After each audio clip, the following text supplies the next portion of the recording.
Nanti udah capek-capek, sedang ngangong-ngangong. Udah tuh, Dah, udah kan? dah. Siapa yang mau memulai saya ya?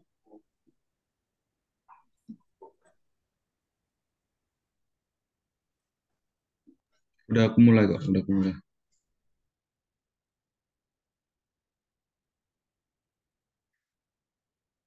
Lung Pikung adalah seorang raja yang pintar dan adil. Ketika dia berusia 70 tahun, dia masih berkeinginan belajar lebih banyak lagi untuk menambah pengetahuannya. Lung Pikung merasa pengetahuan yang dimilikinya masih sangat minim. Tetapi, seorang yang berumur 70 tahun ingin belajar lagi. Kesulitannya semakin banyak semakin ia meranjak tua. Lung Pikung merasa tidak percaya diri. Dia lalu pergi meminta nasihat kepada seorang menterinya yang pintar. Menterinya ini adalah seorang laki-laki tua yang buta, tetapi dia adalah seorang cendekiawan. Walaupun matanya buta, tetapi hati sanubarinya sangat terang. Nah, dari cerita ini kita bisa ambil kesimpulan belajarlah sampai akhir hayat.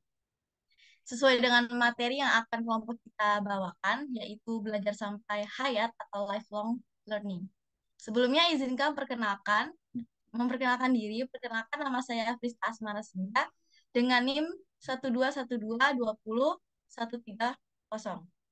Saya nggak sendiri nih, saya ditemani dua teman saya. Yang pertama ada Luke Arinda Febriola dengan NIM 121220136 sebagai notulen dan speaker. Yang kedua ada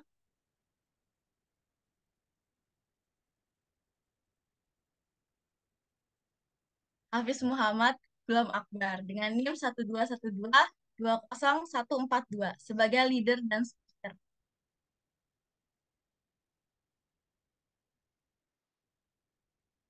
Oh ya, guys. Kalian tahu nggak sih ini siapa yang ada di foto sini?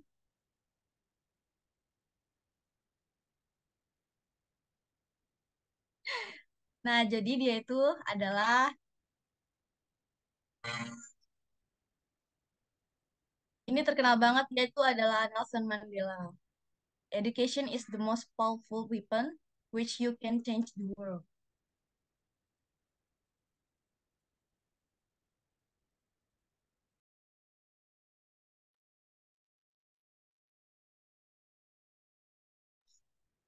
Oke, sekarang kita akan berbicara tentang life learning konsep itu sendiri. Kita langsung saja ke definisinya. Di sini saya membagi dari tiga definisi. Yang pertama adalah lifelong learning merupakan suatu perbuatan manusia secara wajar dan alamiah yang prosesnya tak terlalu membutuhkan guru atau pendidik. Lifelong learning konsep sendiri akan terwujud apabila ada dorongan pada diri sendiri atau kelompok untuk memenuhi kebutuhan belajar dan kepuasan. Lalu definisi menurut UNESCO adalah pengejaran pengetahuan yang berkelanjutan, sukarela, dan motivasi diri, baik untuk alasan pribadi atau profesional yang dilakukan manusia ketika lahir sampai meninggal dunia. Nah, jadi menurut UNESCO, lifelong learning konsep ini akan dimulai saat kita sudah lahir dan akan berakhir saat kita meninggal dunia. Lalu ada istilah untuk kemauan untuk terus belajar secara sukarela untuk mengembangkan diri dengan lifelong learning, manusia mampu meningkatkan kualitas hidup, mengikuti perkembangan teknologi, masyarakat, dan juga budaya. Dalam bahasa Indonesia sendiri, istilah ini biasa dikenal sebagai belajar sepanjang hayat.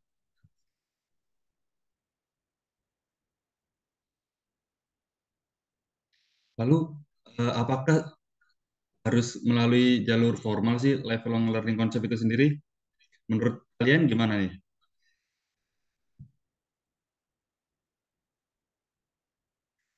Jawabannya tentu tidak ya. Jadi lifelong learning konsep ini tidak harus melulu tentang jalur formal. Jadi bisa dilakukan di mana saja dan oleh siapa saja.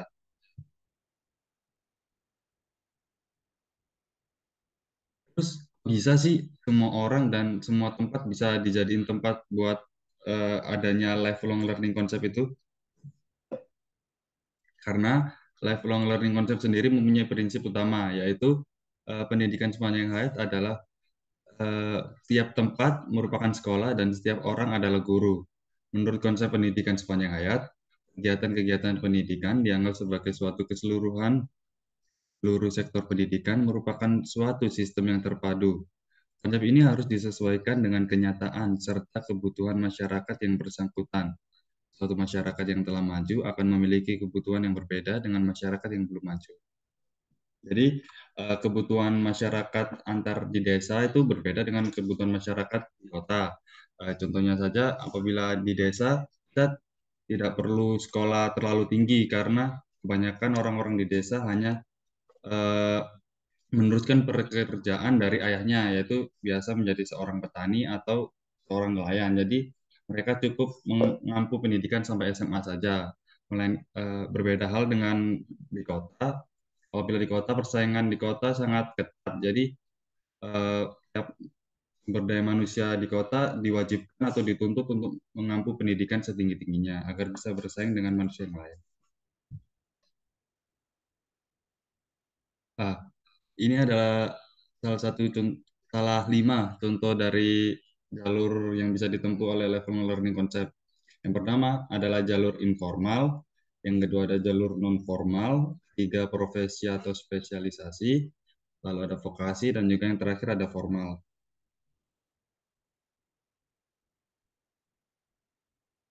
Lalu gimana sih proses perkembangan pendidikan seorang individu sendiri?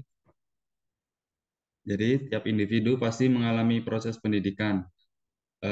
Pada umumnya pendidikan dimulai dari keluarga, lalu dilanjut dengan sekolah, di masyarakat, dan juga ada juga di dunia kerja.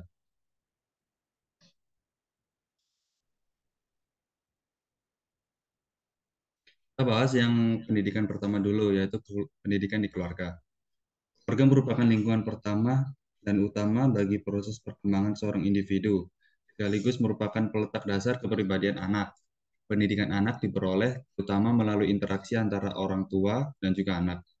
Dalam berinteraksi dengan anaknya, orang tua akan menunjukkan sikap dan perlakuan tertentu sebagai perwujudan pendidikan terhadap anaknya.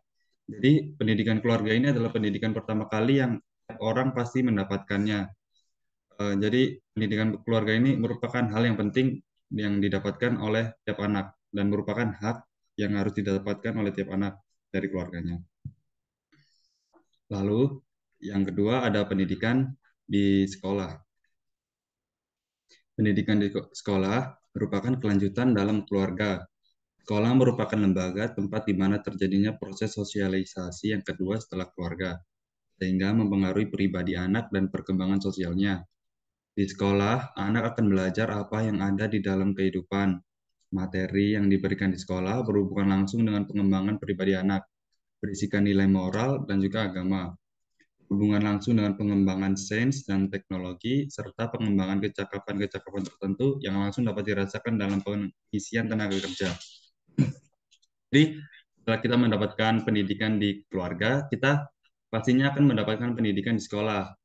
Hal ini sudah menjadi hal yang sangat wajib bagi tiap anak dan merupakan hak bagi tiap anak untuk dapat bersekolah. Nah, sekolah sendiri dapat dibagikan menjadi beberapa jenjang. Yang pertama ada sekolah dasar, sekolah menengah pertama, sekolah menengah atas, dan juga biasanya perkuliahan. Untuk di Indonesia sendiri, kita diwajibkan sekolah selama 12 tahun, wajib 12 tahun, jadi sampai lulus SMA. Karena di sekolah sendiri kita akan mendapatkan banyak pendidikan. Yang pertama itu yang sudah dijelaskan tadi, pendidikan nilai moral, nilai agama, pengembangan sains dan teknologi, juga ada pengembangan kecakapan-kecakapan tertentu yang langsung dapat dirasakan dalam pengisian tenaga kerja. Lalu pendidikan yang ketiga adalah pendidikan di masyarakat. Pendidikan di masyarakat merupakan bentuk pendidikan yang diselenggarakan di luar keluarga dan sekolah. Bentuk pendidikan ini menekankan pada pemerolehan pengetahuan dan keterampilan khusus serta praktis yang secara langsung bermanfaat dalam kehidupan di masyarakat. Jadi pendidikan masyarakat ini lebih fokus ke nilai-nilai pendidikan yang langsung bisa kita rasakan manfaatnya di dalam kehidupan bermasyarakat, seperti cara untuk bersosialisasi, cara memahami norma, dan yang lain. Lalu ada pendidikan yang terakhir, yaitu pendidikan di dunia kerja. Pendidikan pada dunia kerja pada hakikatnya adalah penerapan dari semua pendidikan yang telah kita dapatkan, baik dalam keluarga, sekolah, maupun masyarakat. Hampir sama dengan pendidikan di masyarakat, konsep pendidikan di dunia kerja ini adalah hasil penerapan dari pendidikan sebelumnya. Namun dalam dunia kerja, kita harus lebih profesional dalam mengabdi pada perusahaan tempat kita bekerja. Jadi pada dasarnya pendidikan di dunia kerja ini adalah pengaplikasian dari semua pendidikan yang sudah kita dapatkan, baik di keluarga, sekolah, maupun masyarakat. Bedanya terdapat pada kita harus lebih profesional dalam mengabdi pada perusahaan tempat kita bekerja saja.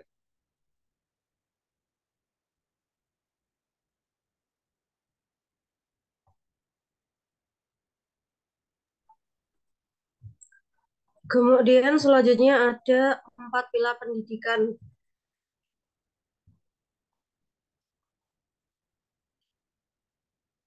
Pilar yang pertama yaitu learning to know. Pilar ini berisikan tingkatan yang paling dasar dalam mencari ilmu pengetahuan, yakni untuk dapat mengetahui dan kemudian memahami objek-objek real maupun ide-ide abstrak yang ada di sekitar mereka. Tujuan belajar untuk mengetahui ini adalah untuk menguasai pengetahuan yang sifatnya divergen, sangat luas dan kompleks yang selalu berkembang dari waktu ke waktu.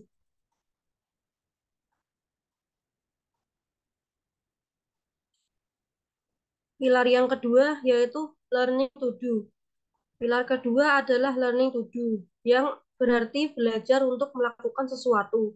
Artinya, seseorang belajar untuk dapat menggunakan pengetahuan tersebut secara praktikal dalam kehidupannya sehari-hari. Walaupun secara umum pengertian belajar ini berkaitan dengan tujuan di sekolah, kejuruan, di mana mempersiapkan peserta didik untuk dapat mengaplikasikan pengetahuan di dunia kerja. Kita perlu melihatnya dengan sudut pandang yang lebih luas. Yang ketiga yaitu learning to live together, yang berarti belajar untuk dapat hidup bersama dengan orang lain. Dalam kaitannya dengan kecakapan abad ke-21, belajar satu ini berkaitan dengan keterampilan untuk dapat berkomunikasi dan berkolaborasi dengan orang lain, sehingga seseorang dapat mencapai target pribadi maupun target bersama kelompok, maupun yang sifatnya universal bagi kesejahteraan umat manusia. Yang keempat, learning to be together. Dalam hal ini, learning to be berarti bagaimana melalui pendidikan seseorang dapat belajar untuk menjadi manusia-manusia yang memiliki harkat dan martabat sebagai manusia, unik sesuai ciri khasnya masing-masing dan menyadari secara utuh bahwa ia dapat mengembangkan seluruh kemampuannya dengan bertolak dari akal dan budi yang dibekali oleh Sang Pencipta.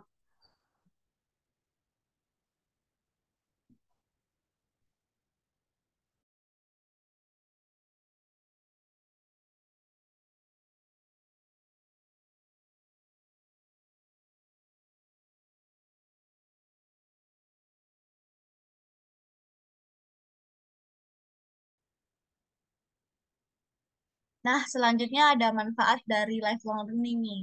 Yang pertama tuh mengembangkan skill. Dengan belajar, kita dapat belajar hal baru dan mengasah kemampuan atau skill kita. Hal ini sangat bermanfaat apalagi untuk karir di masa depan. Contohnya, kita punya skill di komunikasi atau berbicara. Nah, dengan lifelong learning ini kita bakal diasah terus-menerus supaya kita menjadi pribadi yang lebih mudah untuk mengungkapkan apa yang ada di pikiran kita kepada orang lain. Yang kedua ada beradaptasi dengan teknologi. Semakin hari, teknologi semakin berkembang. Apabila kita tidak beradaptasi, maka kita akan mendapatkan banyak kerugian. Seperti ketinggalan informasi, dinilai kurang kompeten, dan masih banyak lagi.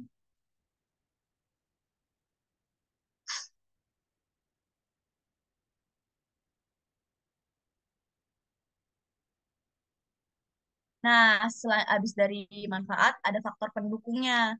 Faktor pendukungnya apa aja sih? faktor yang mendukung pembelajaran sepanjang hayat itu yang pasti pertama ada kemajuan teknologi, yang kedua motivasi yang tinggi. Tanpa ada motivasi yang tinggi, semua itu bakal sia-sia karena cuman angan-angan sementara doang. Udah kita belajar malah malas-malasan habis itu. Yang ketiga ada rasa keingintahuan yang lebih. Yang keempat memiliki gairah terhadap minat dalam suatu bidang. Dan yang kelima memiliki bakat yang ingin disalurkan menjadi sebuah potensi.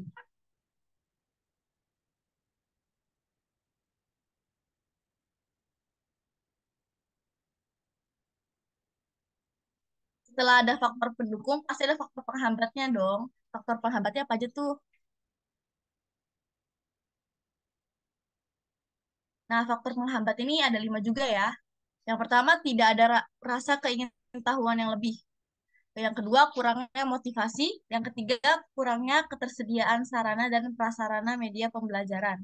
Yang keempat, stres, ketegangan fisik dan mental atau emosional karena tubuh memberikan respon terhadap tuntutan dan gangguan yang ada di sekitarnya. Yang kelima, tidak senang dengan subjek yang sedang dipelajari.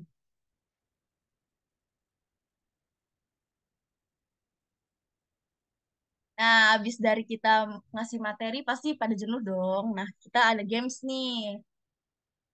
Gamesnya apa tuh? Yang pertama itu ada tanya jawab berkelompok, dan yang kedua ada teka-teki silang atau TTS.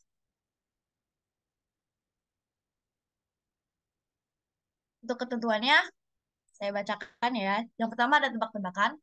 Ketentuan permainan, yang pertama soal akan diperlihatkan selama 5 detik. Yang kedua, saat soal telah diperlihatkan, soal tidak diubah sampai ada kelompok yang menjawab. Dan yang ketiga, akan diambil dua kelompok yang akan lanjut ke permainan selanjutnya. Peraturan permainan. Jika ingin menjawab pertanyaan, setiap anggota kelompok wajib mengangkat kertas yang telah diberikan secara bersama-sama. Yang kedua, saat menjawab pertanyaan, hanya satu anggota perwakilan yang boleh menjawab pertanyaan. Jadi, pas mau jawab pertanyaan itu harus diangkat bareng-bareng dan yang ngomong hanya satu orang. Jika kelompok yang telah menjawab tidak dapat menyelesaikan jawabannya, maka kelompok lain berhak menjawab pertanyaan tersebut dan kelompok yang pertama tadi tidak bisa menjawab pertanyaan yang sama.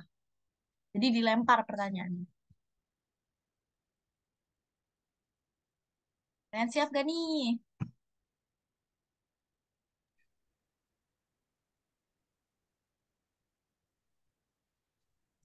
Pertanyaan pertama. Oke, pertanyaan pertama akan saya bacakan. Pertanyaan pertama adalah, apa perbedaan dari pendidikan informal dan pendidikan non formal nih? Tadi kan udah dijelasin tuh, kalau lifelong learning concept sendiri bisa ditempuh dari beberapa jalur. Salah duanya adalah pendidikan informal dan juga pendidikan non formal. Nah, menurut kalian apa sih perbedaan dari pendidikan informal sama non formal tuh?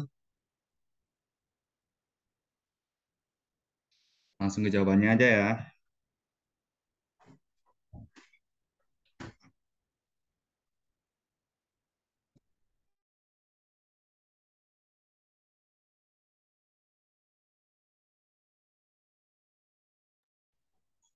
Jawabannya yaitu pendidikan nonformal adalah jalur pendidikan di luar pendidikan formal yang dapat dilaksanakan secara terstruktur dan berjenjang. Sementara itu, pendidikan informal adalah jalur pendidikan keluarga dan lingkungan.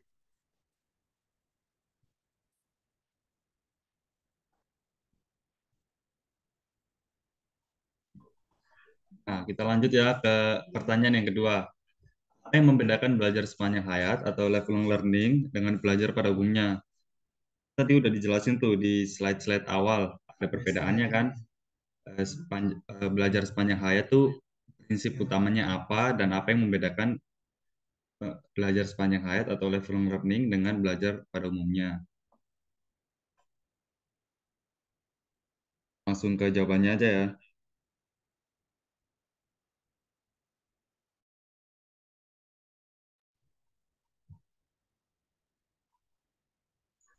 Jawabannya yaitu perbedaan pada lifelong learning itu disertai dengan keinginan dan motivasi dari diri sendiri untuk meningkatkan pribadi dan skill. Belajar secara umum biasanya dilakukan karena merupakan kebutuhan.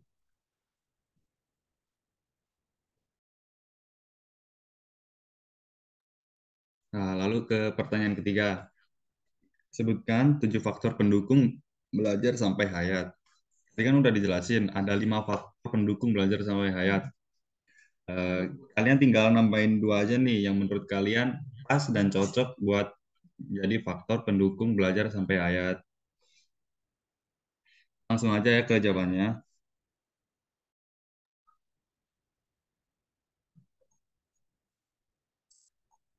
Jawabannya yaitu kemajuan teknologi, motivasi yang tinggi, rasa keingintahuan yang lebih, memiliki gairah terhadap minat dalam suatu bidang, memiliki bakat yang ingin disalurkan menjadi sebuah potensial, adanya sifat kreatif yang ada pada manusia dan keinginan untuk selalu maju, adanya keinginan untuk memperbaiki kegagalan yang lalu dengan usaha yang baru.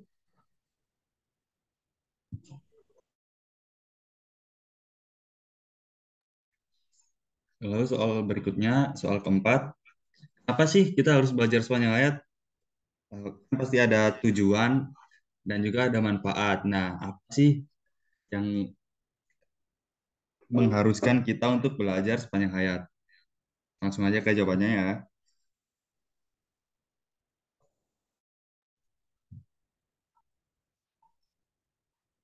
Jawabannya yaitu kita harus belajar sampai hayat karena setiap fase perkembangan pada masing-masing individu harus dilalui dengan belajar supaya dapat memenuhi tugas-tugas perkembangannya. Maka belajar dimulai dari masa kanak-kanak sampai dewasa dan akhir hayat.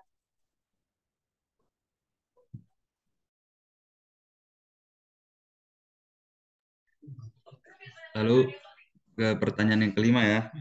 Udah pertanyaan yang kelima nih, udah makin seru. Jelaskan pengertian belajar sepanjang hayat selengkap mungkin. Nah, tadi kan udah dijelasin tuh ada 3 pengertian atau definisi dari belajar sepanjang hayat. Jadi kalian coba jelasin ya pengertian belajar sepanjang hayat selengkap mungkin yang kalian tahu. Langsung aja ke jawabannya ya.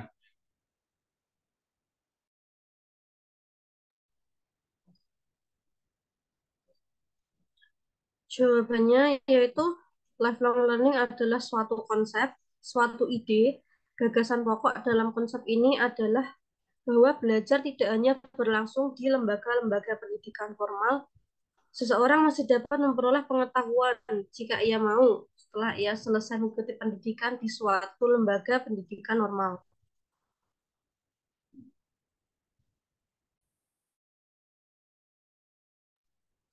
Lalu soal yang keenam, apa pengaruh motivasi pada belajar seumur hidup? Langsung ke jawabannya ya, P.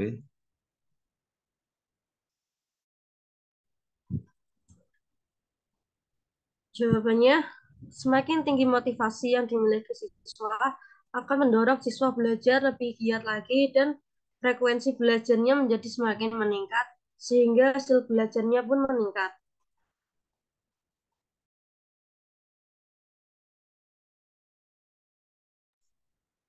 Soalan yang ketujuh, mungkin ini soalan yang terakhir ya. Sebutkan proses pengembangan pendidikan seorang individu. Langsung ke jawabannya ya.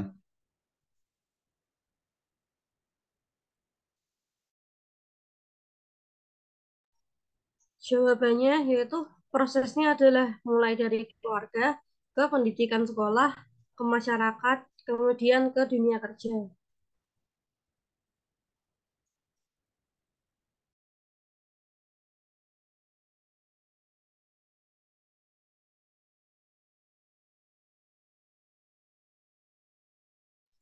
Nah, di sini ada setelah games yang pertama yaitu tanya jawab berkelompok. Lalu hasil dari games yang pertama akan didapatkan 2 kelompok terbaik, lalu akan lanjut ke teka-teki silang. Di sini saya akan membacakan ketentuan permainan dan juga peraturan permainan dari teka-teki silang. Yang pertama, peserta diperbolehkan menggunakan gawai untuk mencari jawaban.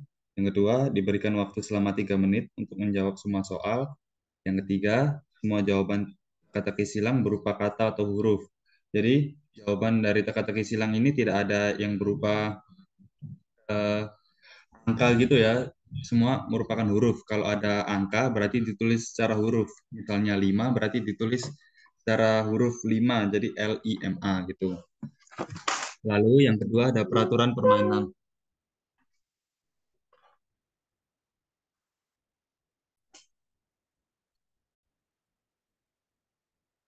Lalu ada peraturan permainan dari teka-teki silang itu sendiri. Yang pertama, apabila waktu sudah habis dan belum ada kelompok yang mengumpulkan lembar teka-teki silang, maka penilaian akan didasarkan pada jawaban yang paling banyak benar.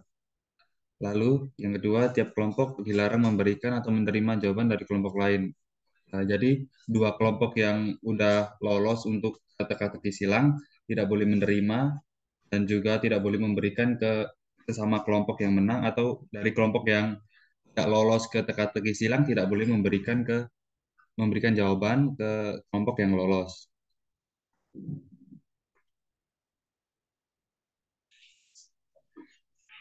Nah, ini ada beberapa soalnya dari teka-teki silang itu sendiri bisa dijawab. Untuk pertanyaan pertama, pertanyaan menurun. Pendidikan di sekolah merupakan lanjutan dari pendidikan di titik-titik titik. Lalu ada pertanyaan kedua, yaitu pertanyaan mendatar. Pembelajaran sepanjang hayat akan terjadi apabila ada titik-titik-titik pada diri kita. Lalu ada pertanyaan ketiga, pertanyaan menurun. Ada berapa pilar sih pendidikan menurut UNESCO? Lalu pertanyaan keempat, pertanyaan mendatar. Siapa tokoh dunia yang ucapannya dikutip di awal slide? Lalu ada pertanyaan kelima mendatar. Dari mana asal orang yang kata-katanya dikutip di awal slide? Bisa kalian jawab sendiri ya.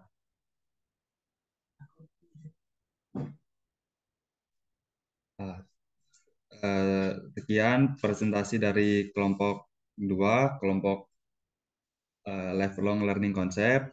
Kali ini kita akan membacakan sesi tanya jawab dari beberapa teman kita yang sudah memberikan pertanyaan.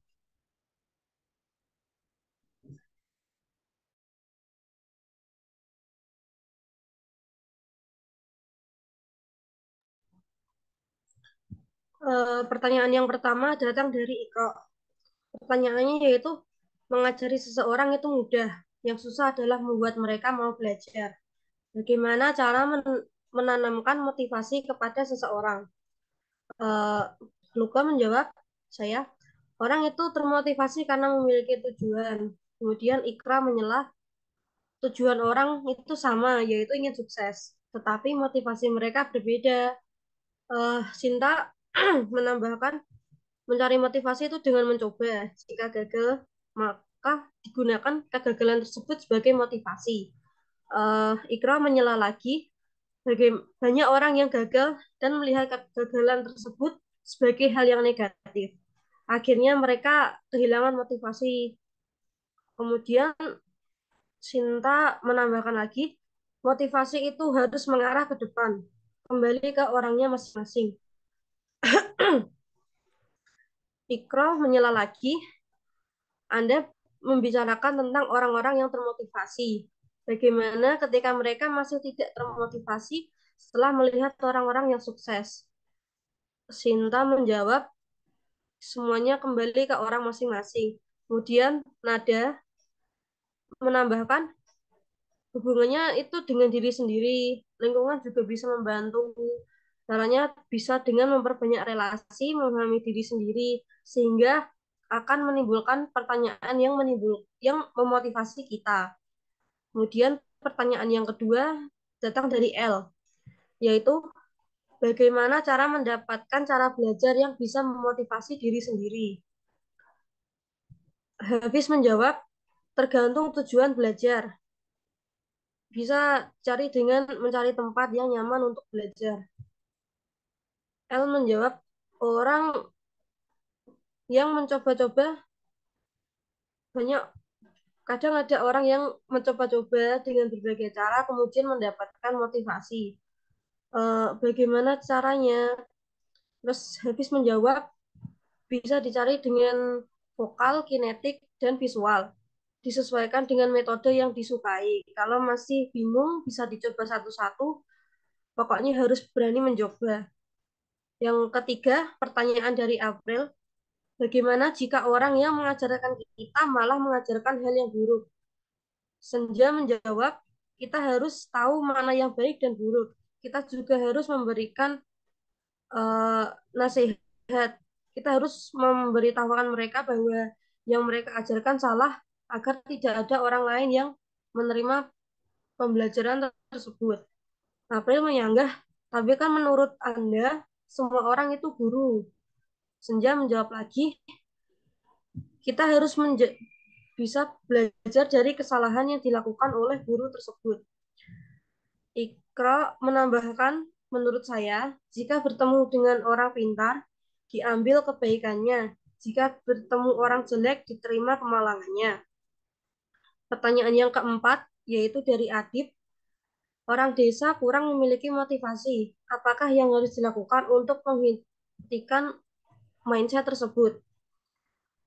Habis menjawab, mindset tersebut bisa dihentikan. Menurut orang desa, lingkungan sekitar mereka adalah zona yang nyaman. Agar bisa berkembang, mereka harus bisa keluar dari zona nyaman tersebut. Sehingga mereka bisa tahu bahwa dunia telah berkembang, sehingga memunculkan motivasi. Kemudian Adib bertanya lagi, bagaimana kita mengubah mindset mereka? Mereka tidak punya infrastruktur dan fasilitas yang memadai. Nada menjawab, teman saya dari pedesaan. Menurut saya, kalau menunggu datang dari luar, itu tidak akan maju. Kalau saya semisal berasal dari pedesaan, saya akan berkomunikasi kepada mereka yang berpengetahuan lebih sehingga bisa berubah. Itu yang bisa saya lakukan ketika fasilitas terbatas. Orang desa tidak semuanya berpikiran seperti itu. Jadi lebih ke internal dirinya sendiri. Kemudian Adib bertanya lagi, bagaimana kalau secara eksternal? Hafiz menjawab, setiap orang adalah guru dan semua tempat adalah sekolah. Eh, kita bisa melakukan sosialisasi untuk memotivasi orang-orang desa. Kemudian Adib bertanya lagi, tetapi bagaimana jika sosialisasi tersebut kurang efektif menanamkan motivasi karena infrastrukturnya masih belum memadai? Kemudian Pak Heri menjawab pertanyaan Adib, faktor internal itu yang paling penting. Meskipun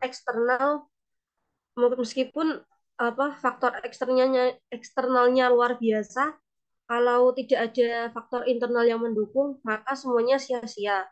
Guru itu ada yang baik dan jelek. Kebiasaan baik itu berasal dari internal. Kalau kalau tidak membenarkan yang salah, kita tidak akan bisa belajar. Membangun motivasi yang paling penting adalah faktor internal.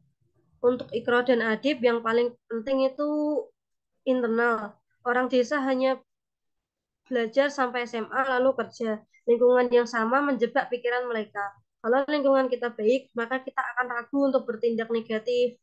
Sosialisasi itu merupakan salah satu contoh faktor eksternal. Di desa, keinginan untuk berkembang sangat mempengaruhi keinginan untuk berubah dan memotong siklus yang berulang-ulang. Kalau sudah terbiasa hidup sehat, makan sesuatu tidak sehat akan khawatir. Itu adalah contohnya. Kalau eksternal dari luar, tapi untuk internal tetap kita yang harus memutuskan. Karena banyak tempat pelosok yang belum terjamah energi.